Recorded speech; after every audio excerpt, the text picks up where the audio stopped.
The summer heat hung thick over Naval Base Coronado in San Diego, California. Admiral Rebecca Walsh stepped out of her rental car in the visitors' parking lot, dressed in plain civilian clothes, dark jeans, and a simple white button-down shirt. At 52 years old, she carried herself with quiet dignity, her silver-streaked hair pulled back in a neat ponytail.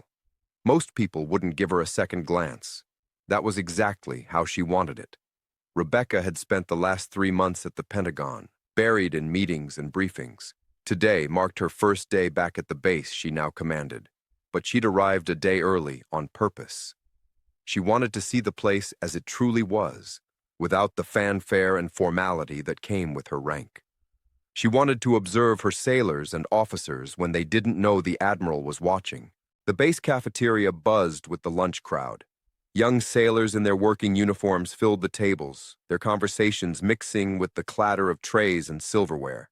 Rebecca joined the line at the counter, pulling out her military ID to pay. The young man at the register barely looked at it before waving her through. She found an empty table near the back wall and sat down with her tray, a simple sandwich, an apple, and a bottle of water. From here, she could observe without drawing attention. She watched the easy camaraderie between the sailors, the way junior officers mentored the younger enlisted members. It warmed her heart. This was why she'd spent 30 years in the Navy.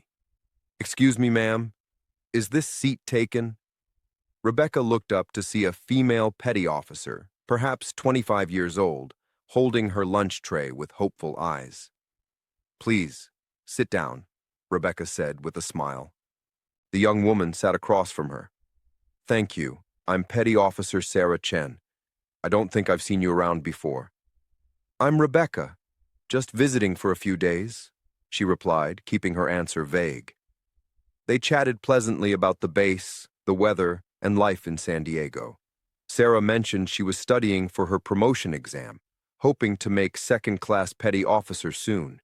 Rebecca offered quiet encouragement, careful not to reveal too much about her own background. Then everything changed. A group of officers entered the cafeteria, their voices loud and boisterous. Rebecca recognized the type immediately, the ones who wore their rank like a crown, who confused authority with importance. Leading them was a tall man in his early 40s, a captain's eagles gleaming on his collar. His face was flushed, and he was laughing too loudly at his own jokes. "That's Captain Derek Thornton," Sarah whispered, her expression darkening. "He runs the supply division. He's not very popular." Rebecca watched as Thornton moved through the cafeteria like he owned it, slapping backs and making comments that seemed to make people uncomfortable rather than amused. His entourage followed, laughing at everything he said. "Hey, Peterson!" Thornton called out to a young ensign. "Still haven't figured out how to file a proper requisition form? What do they teach you kids at the academy these days?" The ensign's face reddened, but he said nothing. Rebecca's jaw tightened. Thornton's group moved closer to where Rebecca and Sarah sat. The captain was balancing his lunch tray in one hand while gesturing wildly with the other, telling some story about a golf game. He wasn't watching where he was going. "And then I told the Admiral, the real Admiral, not these desk jockeys who think they run the place. I told him—" Thornton turned sharply, and his elbow caught the edge of his tray. Everything happened in slow motion. The large cup of Coca-Cola on his tray tilted, tipped, and then flew through the air. Rebecca saw it coming but had no time to move.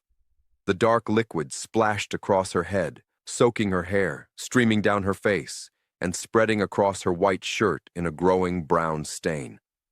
The cafeteria fell silent. Rebecca sat perfectly still, cola dripping from her chin onto her lap.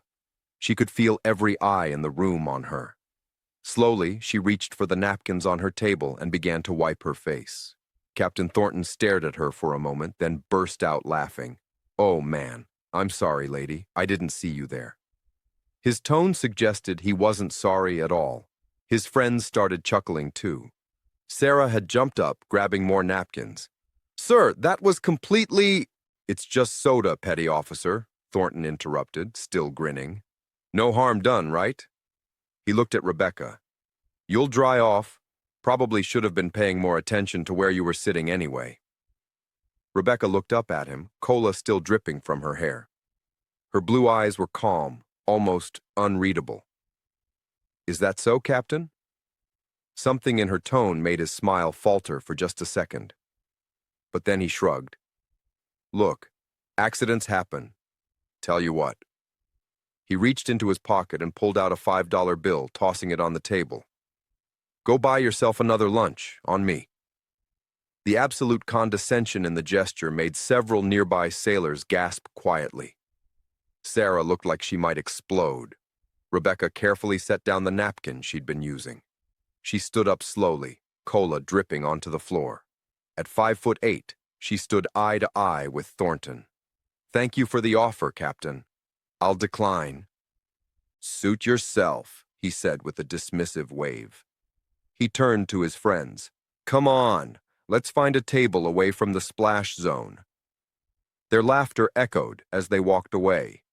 Rebecca remained standing, her ruined shirt clinging to her.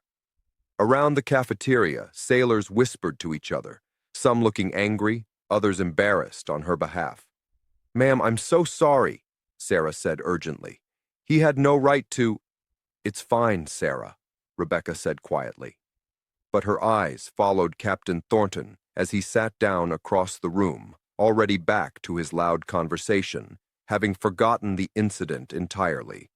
She hadn't planned to reveal herself until tomorrow's official ceremony, but as she stood there, humiliated in front of these sailors, she made a decision.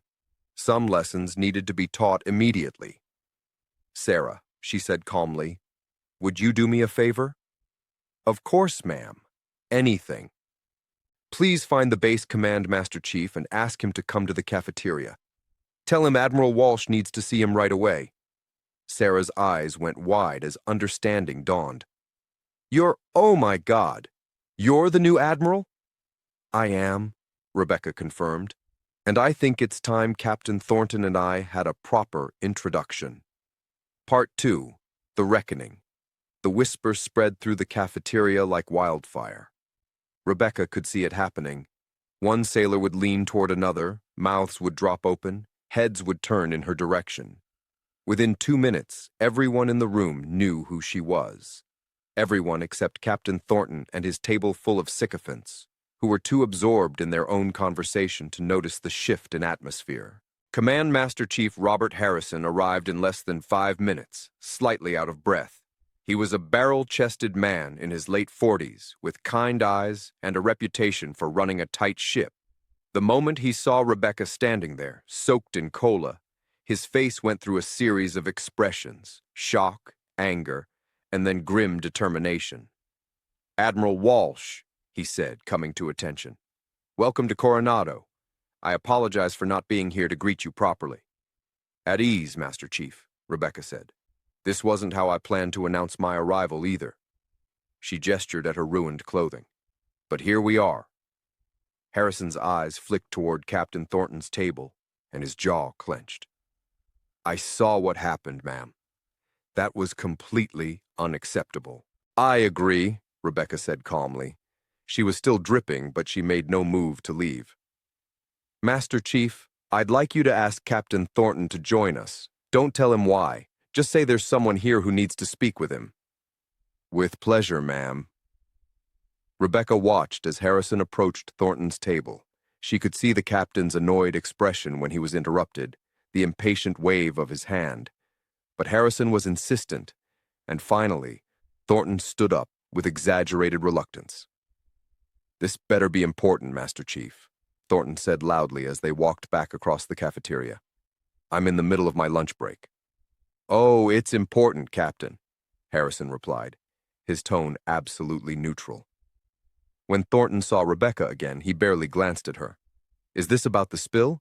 Look, I already offered to buy her lunch. What more does she want? An apology parade? Captain Thornton, Rebecca said quietly, I don't believe we've been formally introduced.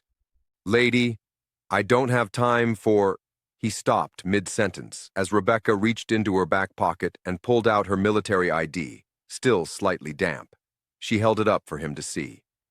Captain Derek Thornton's face went through the most remarkable transformation. Red to white to greenish pale in the space of 3 seconds. His eyes bulged slightly as he read the ID card. Rear Admiral Rebecca J. Walsh, Commander, Naval Base Coronado. "Oh, God," he whispered. The cafeteria had gone completely silent. Even the kitchen staff had stopped working to watch through the service window. "Admiral, I didn't... You're not in uniform," Thornton stammered. Sweat had broken out on his forehead. "No, I'm not," Rebecca agreed. "I arrived a day early. I wanted to observe the base without formality, to see how things really operate when the Admiral isn't watching." She gestured at her cola-stained shirt. "I'd say this has been very educational." Thornton snapped to attention, his face now a color somewhere between tomato red and purple. "Ma'am, I sincerely apologize. I didn't know who you were. If I had known—" "Stop," Rebecca said, her voice sharp as a blade. "If you had known? So you're saying your behavior would have been different if you'd known I was an admiral?" "Ma'am, I just meant—" "I know exactly what you meant, Captain. You would have shown me respect if you'd known my rank, which means you feel no obligation to show respect to anyone you perceive as beneath you." Rebecca took a step closer.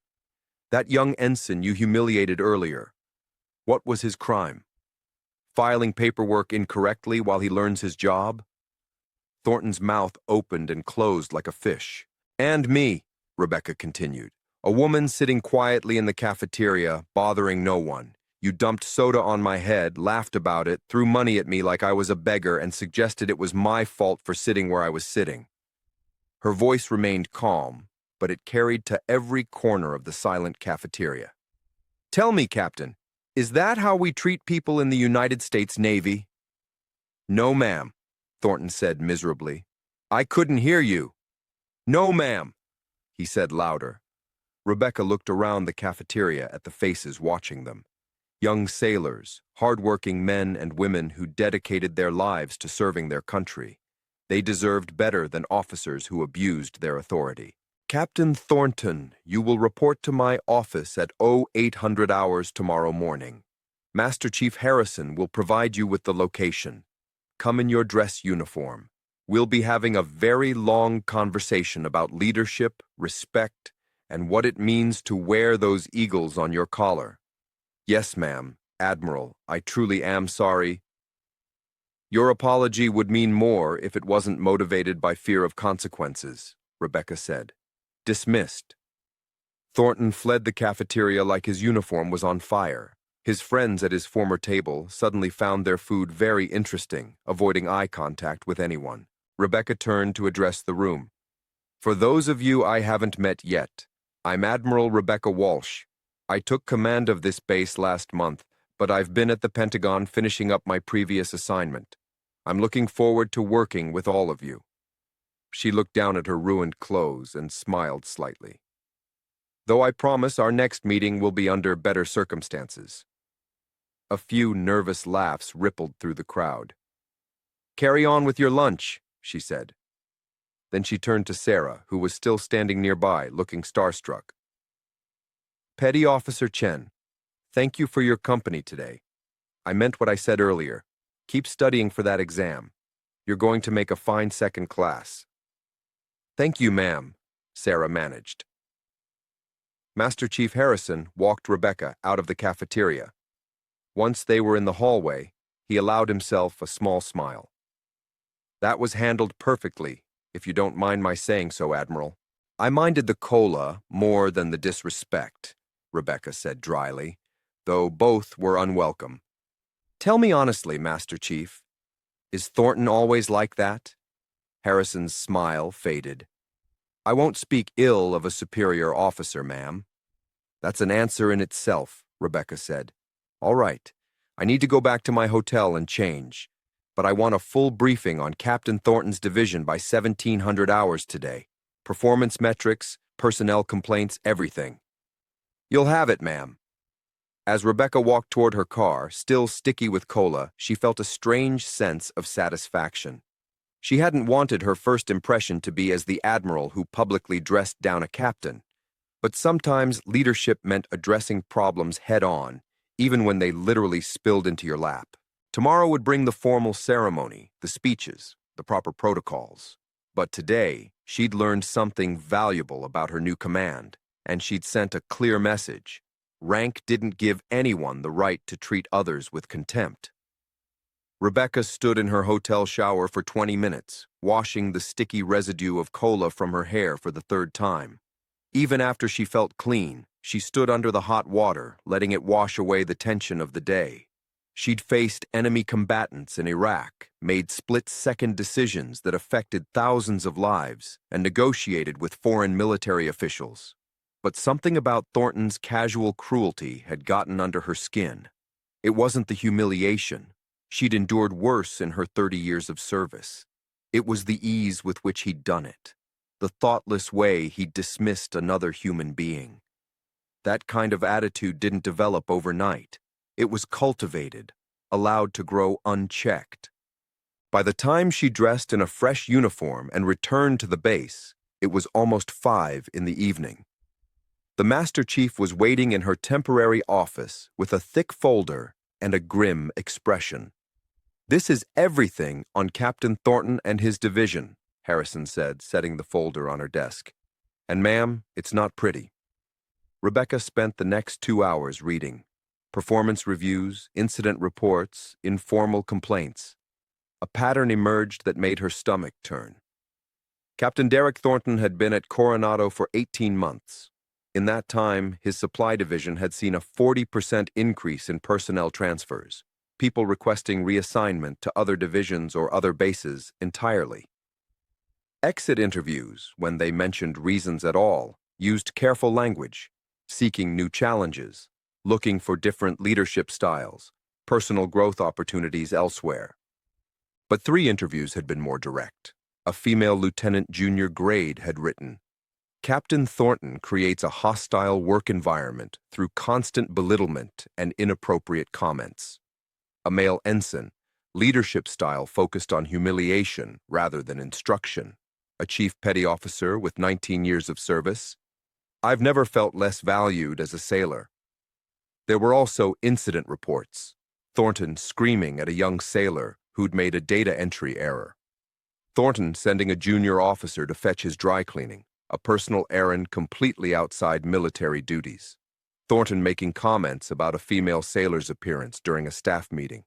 Each incident had been addressed at the time, a verbal counseling here, a written warning there, but nothing had changed. Thornton's performance reviews remained positive because his division met its metrics. Ships got supplied, paperwork got processed. On paper, everything looked fine. "How has this been allowed to continue?" Rebecca asked. Harrison shifted uncomfortably. The previous base commander, Admiral Barker, he believed in a hands-off approach to division leadership. As long as the mission got accomplished, he didn't involve himself in management styles. "People aren't machines, Master Chief. You can't just measure output and ignore how it's achieved." "No, ma'am. Some of us tried to bring concerns to Admiral Barker's attention, but Captain Thornton is well connected. His uncle is a retired vice admiral. His father-in-law sits on a defense contracting board. He knows how to work the system." Rebecca closed the folder. "Well, I'm not Admiral Barker, and I don't care who Thornton's relatives are." "What are you planning, ma'am?" "Tomorrow morning's meeting with Thornton is just the beginning, but I need more than complaints and transfer requests. I need to understand the full scope of the problem." Rebecca stood and walked to the window overlooking the base. "I want to visit his division, unannounced. I want to see how he operates when he thinks no one important is watching." "When did you want to do this?" "Tonight," Rebecca said. "Supply runs 24/7, don't they?" "Yes, ma'am. There's a night shift that handles emergency requisitions and inventory management." "Perfect. Give me an hour to grab dinner, and then we'll pay them a visit." At 10 p.m., Rebecca and Master Chief Harrison walked into the Supply Division building. The night shift consisted of about 15 sailors, most of them junior enlisted. A second-class petty officer named Rodriguez was in charge. When Rodriguez saw the Admiral, He nearly dropped his clipboard. "Ma'am, we weren't expecting—" "At ease, Petty Officer Rodriguez. This is an informal visit. I just want to observe and maybe ask a few questions. Carry on with your work." Rebecca spent the next hour watching the night crew work. They were efficient, professional, and clearly knew their jobs. But there was something in their body language. A tension, a wariness. They moved like people who were afraid of making mistakes. "Petty Officer Rodriguez," Rebecca said quietly. "Can I ask you something off the record?" Rodriguez glanced at Master Chief Harrison, who gave a subtle nod. "Of course, ma'am. How long have you been in the Navy?" 8 years, ma'am. "And in that time, have you enjoyed your service?" Rodriguez hesitated. "Most of it, yes, ma'am. But not here." The petty officer's jaw tightened. "Ma'am, I shouldn't—" "Rodriguez, I'm not trying to trap you. I'm trying to understand what's happening in this division. I need honest answers, and I promise there will be no repercussions for honesty." Rodriguez looked around at his fellow sailors, who had stopped pretending to work and were listening intently. "Permission to speak freely, ma'am?" "Granted. This is the worst command I've ever served under. Captain Thornton rules through fear and intimidation. If you make a mistake, even a small one, he'll humiliate you in front of your peers. He plays favorites. If you laugh at his jokes and kiss up, you get good evaluations. If you just try to do your job with dignity, you get treated like dirt." Another sailor, a young woman who couldn't have been more than 20, spoke up. "He made Seaman Tucker cry last week because he accidentally ordered the wrong size bolts, called him an idiot in front of everyone, and said he was wasting taxpayer money." "Where is Seaman Tucker now?" Rebecca asked. "He requested emergency leave, ma'am," Rodriguez said. "Said he needed to deal with a family situation. But we all know he just needed to get away from here for a few days." Rebecca felt her anger building, but she kept her voice calm. "How many of you have considered requesting a transfer?" Every hand in the room went up. "How many of you love the Navy but hate coming to work?" The hands stayed up. "All right," Rebecca said. "Here's what I need from all of you. I need you to document everything. Dates, times, specific incidents. I need you to be detailed and factual. No exaggerations, no assumptions. Just what you've witnessed or experienced directly. Can you do that?" "Will it make a difference, ma'am?" Rodriguez asked. "People have complained before." "It will make a difference because I'm making it my personal mission to ensure it does," Rebecca said. "You deserve better leadership than what you've been getting. That's a promise." As she left the building, Rebecca turned to Harrison. "Get me everything we need for a formal investigation. I want to do this by the book. No shortcuts, no favoritism. If Thornton has been abusing his authority, I want documentation that will stand up to any scrutiny." "He's not going to go down without a fight, ma'am. His connections—" "Let him fight," Rebecca said. "I've spent my entire career fighting battles that mattered. This one matters too." Captain Derek Thornton arrived at Admiral Walsh's office at precisely 8 a.m., dressed in his service dress blues. His uniform was immaculate, every ribbon perfectly aligned, his shoes polished to a mirror shine. But his face was pale, and there were dark circles under his eyes. He clearly hadn't slept well. Rebecca's new office was larger than her temporary space, with windows overlooking the harbor. She'd spent the early morning arranging it, placing photos of her family alongside commendations from 3 decades of service. She wanted Thornton to see exactly who he was dealing with. Master Chief Harrison showed Thornton in and then took a position by the door.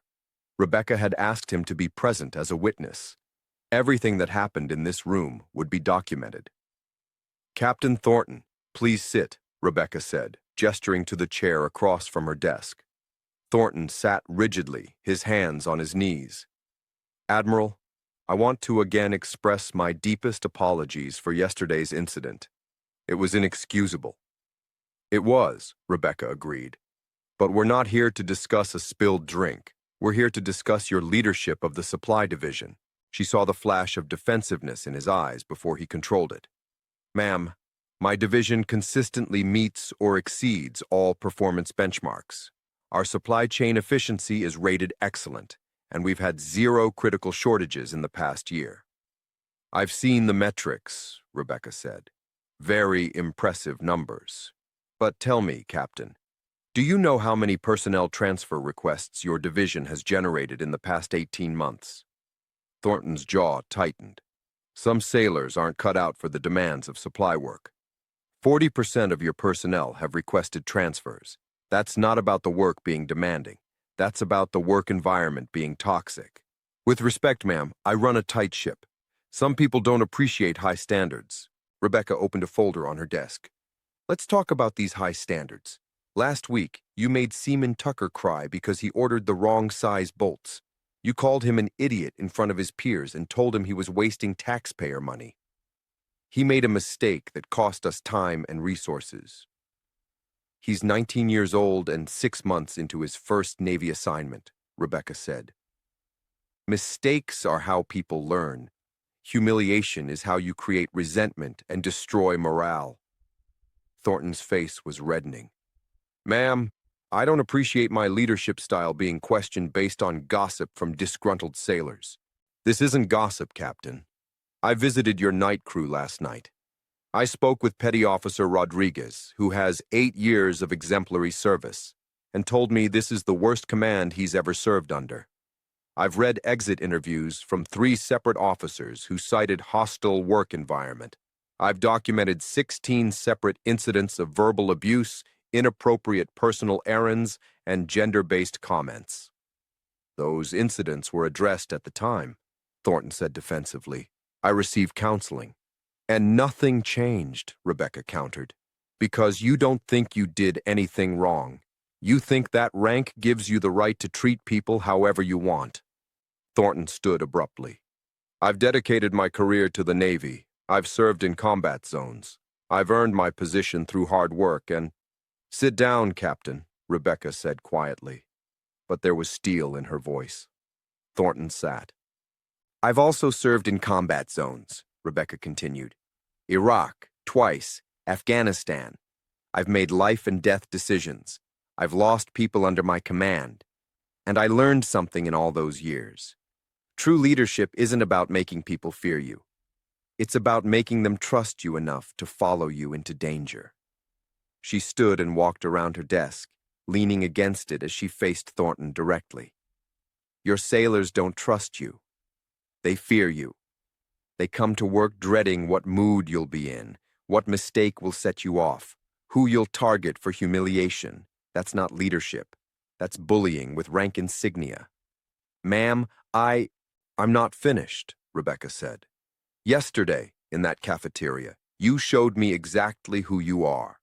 You showed me someone who thinks respect flows one direction, upward. Someone who treats people based on their rank rather than their humanity. You dumped soda on my head and laughed because you saw a woman in civilian clothes and assumed she didn't matter. That tells me everything I need to know about your character. Thornton's face had gone from red to white. What are you saying, ma'am?